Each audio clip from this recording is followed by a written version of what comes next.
I have been asked multiple times over the last couple months to speak at length about Horizon Zero Dawn, and I never have really gotten into it, so I figured I would sit down and just ramble about it, tell you what I think of it, what looks interesting, what doesn't look so interesting, just give my thoughts on it, and answer any questions that I may have received on the game. Now, if you're not familiar with Horizon Zero Dawn, it's a game by Guerrilla Studios or Guerrilla Games, and they have a history of doing shooters mostly, but this time around they decided to go with a PS4 exclusive, being Horizon Zero Dawn, releases February 28th. It is set almost 1,000 years in the future. As to where exactly it's set is not clear. They said it is built around one particular city or one particular area in the world. It's not clear if that city is going to be like New York or Manhattan, or if it's Denver, or if it's wherever. It's not clear. They said, though, that if people are astute and looking carefully, they'll be able to figure it out. So it is based on a real place, but a real place after 1,000 years of natural overgrowth and deterioration. Just normal wear and tear, I suppose, when humans die out. And you play as Aloy. I know it's spelled as Alloy, but apparently, according to the developer, it's pronounced Aloy.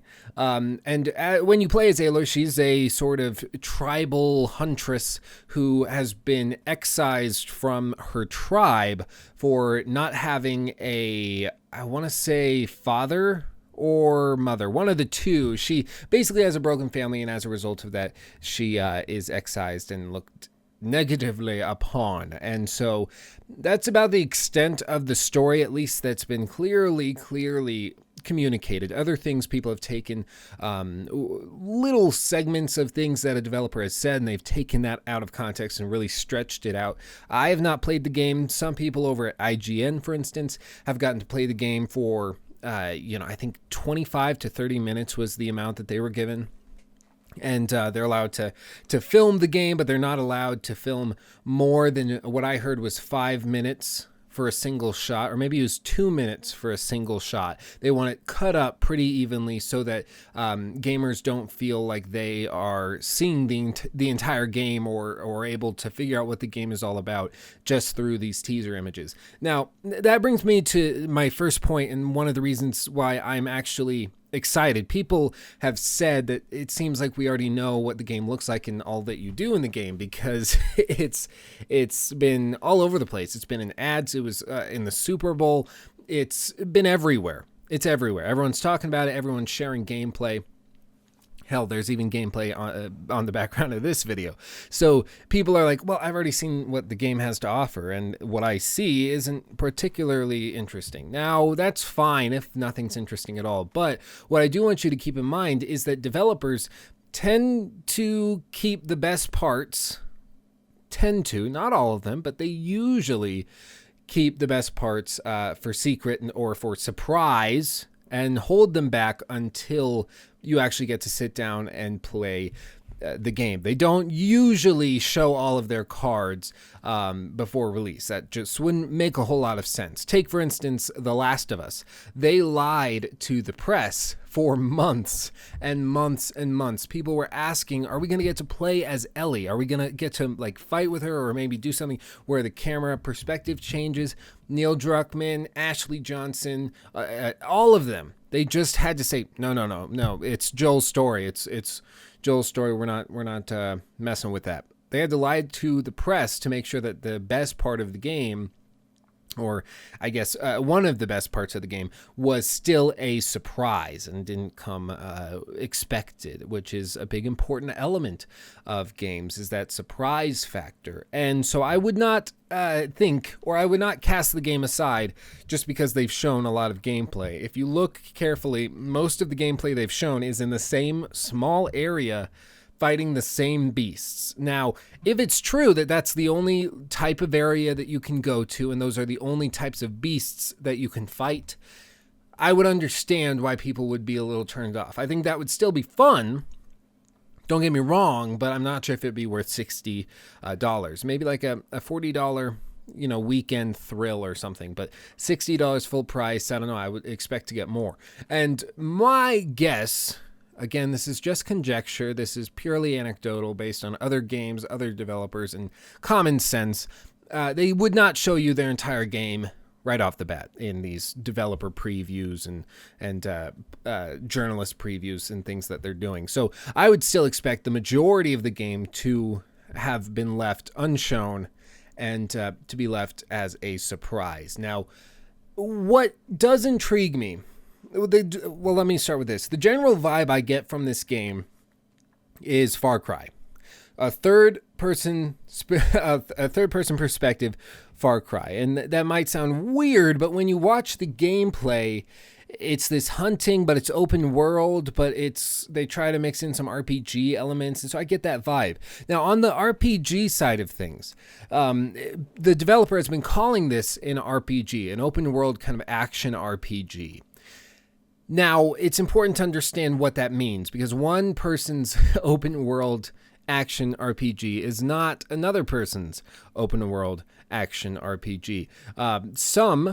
Some might call The Witcher 3 an open world action RPG. It's open world, check. It has action, check. And it's an RPG, check. You role play in it, check, right? But you could also call Fallout 4 supposedly a action game as well. It's an open world, check. It's got action in it in loads and spades, check. And it's got some RPG role-playing elements, at least it attempted to. So it's important to define what this actually means when they call Horizon Zero Dawn an open world action RPG, because it means different things to different people.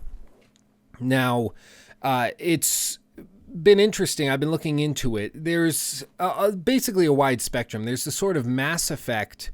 I would also throw Skyrim into it, where they're more sandbox, open world, more action RPGs. Perhaps Skyrim is right in the middle. So if you picture on the far left of the sort of spectrum, you have Mass Effect, which is just open or sort of action RPG. Then in the middle, you have Skyrim, which is just pure sandbox. And then on the far right, you have something like The Witcher 3, which is a narrative RPG. And this is sort of the spectrum of RPGs. Now, as to where Horizon Zero Dawn fits on this spectrum, according to the developer, it would fit somewhere among the quote-unquote action-oriented games such as Assassin's Creed and Elder Scrolls. So they said that it fits somewhere between those two. So somewhere between Assassin's Creed and Elder Scrolls. Now, Assassin's Creed I would not consider a role-playing game. Call me crazy, but I just wouldn't. I would consider it an open world action title, but I would not consider it an RPG.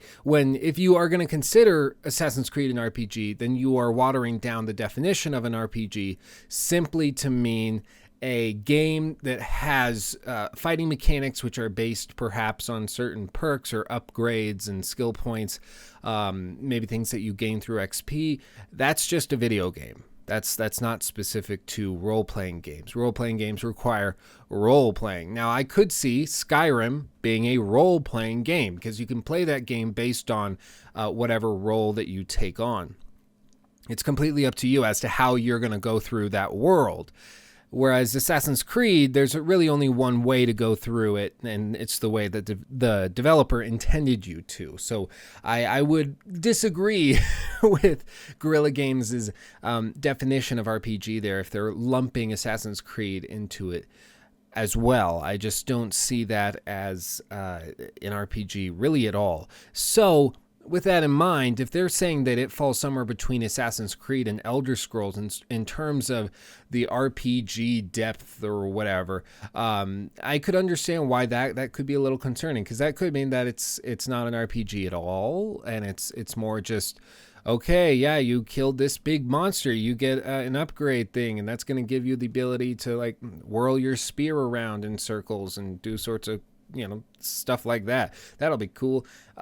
That's like, okay, that's interesting, but it's not an RPG in and of itself. So I would not expect an RPG. It seems more like they're trying to tack on the RPG name and appeal after like The Witcher 3 and after Skyrim's success, and they're trying to just use that to sell more copies. I don't think they need to, though. I think they can be honest about it. But nonetheless, they're calling it an open world action RPG. If there are moral choices to be made and branching storylines and stuff, I'll be more than happy to admit it and admit that I was wrong, or that their definition of RPG was weird and I misunderstood, whatever. But it doesn't seem like that's what it is right now. They just seem to have a weird definition of it. But nonetheless, the game... some people are upset that it's a PS4 exclusive, but here's the thing. Exclusives are just part of the world now. In an ideal world, I've said this before, and I think some people misconstrue it and misunderstand it as me endorsing these exclusives. I don't like exclusives. I want every game to be on the PC, so I can play every game on the PC, because it'll just flat out look better, run at higher frame rates and all that. I want people to be able to play Bloodborne on their Xbox, and I want to play Bloodborne on my PC, and I want to be able to play Halo on my PS4 or on my PC as well. I want everything to be open. I think it should be on all devices. In an ideal world, you'd be able to take The Witcher 3 with you on your cell phone and go around and do that. That's just... everything is in... you can take anything and say, in an ideal world, it would be like this. And with the reality of our current business in terms of gaming, it just isn't going to work out that way. We're in a very competitive market, becoming less and less competitive, it seems, with Sony kind of taking the lead both in software sales in Q4 of 2016 and also, of course, hardware sales as well. But nonetheless, exclusives are one of the reasons that Sony is pulling ahead of Xbox. And it's because gamers look... everyone always says it's always about the games. It's never about the console. It's about the games that are on that console. Exactly. Absolutely. Exactly. People are willing to buy a PS4 just to play The Last of Us. I know 4 people, again, anecdotal based on my personal experience, but I know 4 people who purchased a PS4 on Black Friday. Special deal, $250 at Best Buy. You get 2 games of $20 value, all for $250. They did that, and they got The Last of Us. Uncharted 4 came bundled in it, and they also got Bloodborne. All 4 of them. Those were the console sellers, and they would have bought it just with the Uncharted 4 pack or bundle for $250. They would have also purchased it with The Last of Us alone. They also would have purchased it with Bloodborne. I know, because I talked to them, and I would frankly do the exact same thing. Those games are so great, I'm willing to buy a console just to get the chance to play them, which says something. For me personally, there aren't any exclusives on the Xbox that would make me want it. So that's my personal preference, though. Some people would say, "Oh, I need Halo. I need that. I need my Gears of War on my Xbox. It's not going to do any other way. I need it," and I get that. That's perfectly fine. That's perfectly fine. Just like I don't understand why somebody would buy a Nintendo Switch to play a last gen game. I don't see why that would be a console seller, but obviously for some people it is. But nonetheless, exclusives, the fact that Horizon Zero Dawn is an exclusive doesn't bug me. It really doesn't. And I know it's easy for me to say because a viewer sent me a PS4. Bless your heart if you're out there. For some reason, this guy didn't want me to use his name or ever mention him, which I guess is humble and is admirable that he just wanted to do it to be nice and kind. But I want to brag and give you cred, man. You should change your mind about that. But nonetheless, if you're out there, thank you. But again, it's easy for me to say that this Horizon Zero Dawn as an exclusive is okay because I'm able to play it. I understand that. But I have to look at the game for what it is. If we're going to follow that logic through, if we're saying it's all only about the games, it's all about the games, it's always been about the games, then you have to follow that through to its natural conclusion, which is that when you're evaluating an exclusive, you have to look at the game. And the game itself looks interesting, looks intriguing. If it was on the Xbox One and it was an exclusive there, I would strongly consider getting it for the Xbox One and playing it and borrowing my little brother's Xbox One and playing it there. I would strongly consider that because it looks so good. That's my personal preference. Again, not condoning exclusives, but it's just a reality of business now. of consoles. Sony's always going to pay a developer, give them extra cash to publish their game and advertise it.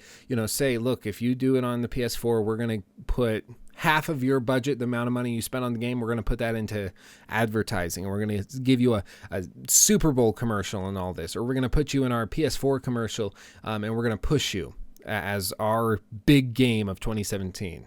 That's just what it is. That's business. And it's an unfortunate reality of reality, I suppose.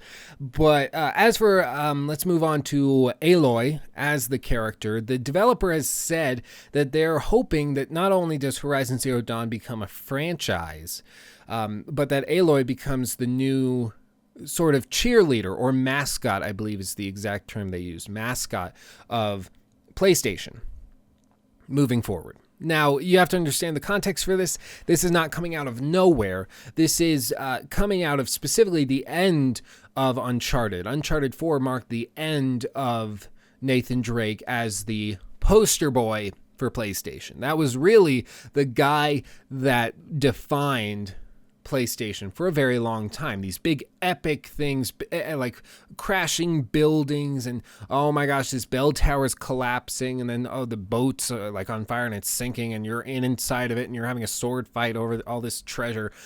That's what it's always been about. But now that it's over and now that Uncharted 4 marks the end, the end of the story for Nathan Drake, they're looking for a replacement and they're hoping they'll find that replacement in Aloy. Now, I think that this series, I've heard people say to the contrary, but I think that this series, at least from what I've seen, could actually benefit from a franchising and from sequels.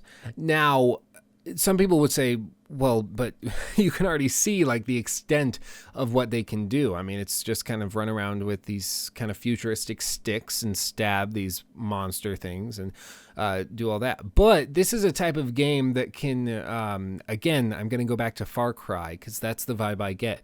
You don't necessarily have to stick to the same region, the same sort of biomes or environments. You can expand outwards and go to other places and do all that. Now, there's a downside to that, which is specifically that Aloy, if they're trying to make her the mascot, that would imply that they're expecting her to star in those follow-up games. If she's going to be the freaking focus of the game and the focus of the franchise, she would have to star in the following games. That is going to be a big test. That's going to be a big difficulty. And I have not played. I have not seen the quests. I have not done any of that. Don't want it to be spoiled, certainly, but also don't really have access to it. So I don't know. I'm not sure if Aloy is going to have that sort of Nathan Drake lovability that just makes you want to be his buddy, and makes you want to play the next game and see how he's doing. I'm not sure. We'll see, certainly. But I think if they aren't trying to push it to create a mascot, to create a trend of any sort, you can't push it. It creates and is created through grassroots means, just genuine interest and obsession from a community. The Last of Us was not pushed as the focus, at least initially, as the flagship PlayStation game. After the game came out and it was realized it was getting 10 out of 10s and all this, then yes, they certainly started pushing it. But if you look back through the archiving website, whatever it's called, I can never remember what it's called. But if you go back on these gaming websites, in general, the crazy hype and the pushing for The Last of Us was not super heavy from Sony's end specifically until these reviews started coming out saying, listen, this is going to be crazy good. This is going to be a console seller. You need to push this and embrace it as the defining game of this console generation. And so they said, okay, we'll do it. And then they started pushing it and it was all over the place. But if you don't try to write your character as a fan favorite, it stands a much better chance of being a fan favorite. If you try to write it as a fan favorite, it often comes off as pushy, like you're trying too hard, and you lose that genuineness that makes a character great and lovable. And I'm worried that might happen with Aloy if the developer is saying that they're hoping she becomes the new face of PlayStation. I would be fine with it. She seems like a pretty badass chick. I like the sort of Celtic imagery that they have going on. It brings me back to my heritage. It reminds me of eating haggis at the Scottish festival in the summer. I love it. I absolutely love it. So I would be fine with it, but it's important that they don't try so hard. As for other things, the world, everything else has basically been said. The game is beautiful, absolutely beautiful. Whether you're a PC gamer or an Xbox fanatic or a PlayStation lover, you have to admit the game looks incredible. It's beautiful. It could run on higher frame rates, but as could everything. It looks great. Looks great. Apparently there were some sort of technical issues about 3 weeks ago in the build that IGN got, where frames were dropping in certain sequences and down into like the teens and 20s. That I would expect to be sorted out and fixed by launch. I can't imagine they would launch with that knowingly. So especially after it's mentioned in an IGN video that got like 800,000 views. So I would expect that to be fixed. But in general, it just seems like a really, really intriguing game that I'm interested in. Highly, highly interested in. I think it has potential to be both heavy on the narrative and to tell a compelling story about Aloy, her tribe, her past and the future, going through this world that's been destroyed. I'd like to hear what happened to it, how it got destroyed, what civilization is doing to rebuild itself, things like that. There's lots of potential in the narrative department. In the gameplay department, clearly they've really fleshed this out. Coming from Guerrilla Studios, or Guerrilla Games, it looks like they have a firm grasp on action and what it takes to create an action-packed sort of game and experience, and it really, really just seems fun. Again, I'm going to go back to Far Cry. It seems like just you run into a tiger, you kill the tiger, then you keep running the same direction, you run into, some bad guys that you got to take down. Okay, you keep running. Oh, you ran into a little fortress that you got to take down, and there's just always something new to do as you're moving through the world, and it's absolutely beautiful. It's Far Cry, at least that's what it seems to me. Now it's all just my personal opinion. I am just spitballing here because I was asked about it. The big question I got asked was, will I be getting it on day one, and will I pre-order it? And I'm going to make a video right after this, actually, talking about pre-orders in 2017, if they're as big of a deal as they have been in the past, and if it's as horrible a thing as they were in the past. But as for right now, what I will say is I'm going to heavily consider it, especially as we move forward. I'm going to be watching reviews and things. And really, really pondering it, because I do want to play this as soon as I can, but I don't want to support the negative elements of pre-ordering. But as of right now, I'm leaning towards probably on the morning of the 27th, pre-ordering it, downloading it, getting it ready to play, and then once the second it opens, just getting into it and trying it out. I'm really intrigued, honestly and truly, and I'm not entirely sure why. Because other than the fact that it's just different, there's nothing that particularly stands out about it. But maybe that's all it needs. Maybe it doesn't need anything more than just being a breath of fresh air in a world of sequels, which seems to be all we're getting nowadays is sequels. And whatever you want to say about Horizon Zero Dawn, you have to admit that it is at the very least original and different and fresh, and frankly, I cannot wait for it. Hey, did you like that? Well, that was just an extra of the full show that I do every weekend. So if you haven't seen it already, make sure to check it out. Ad card things popping up everywhere, and subscribe if you haven't already.